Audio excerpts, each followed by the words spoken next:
आज आपण बघणार आहोत आयर्न, कॅल्शियम, फायबरने समृद्ध सुपरफूड अळीवाचे लाडू.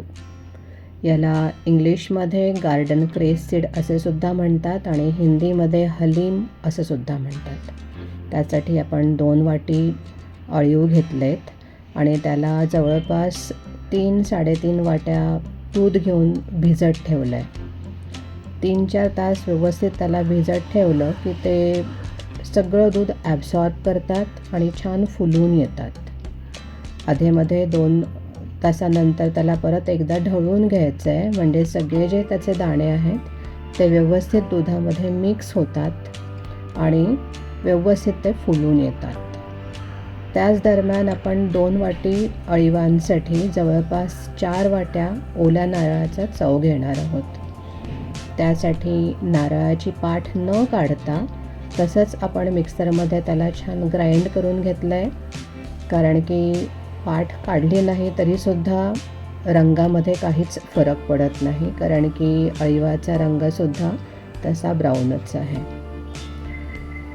अशा प्रकारे पूर्ण नारळ आपण मिक्सरमध्ये ग्राइंड करून घेणार आहोत. जवळपास या कन्सिस्टन्सीमध्ये आपण त्याला ग्राइंड करून घेतो आहे आणि पूर्ण ग्राइंड करून झालं की या मिश्रणासाठी जवळपास आपण 4 वाट्याच पूर्ण भरून गूळ घेणार आहोत. गॅसवर एक मोठी कढई ठेवली आणि त्याच्यामध्ये भिजवलेले आपण अळीवाचे दाणे घातलेत आणि सगळं नारळ आणि 4 वाट्या जवळपास पूर्ण भरून गूळ घातला.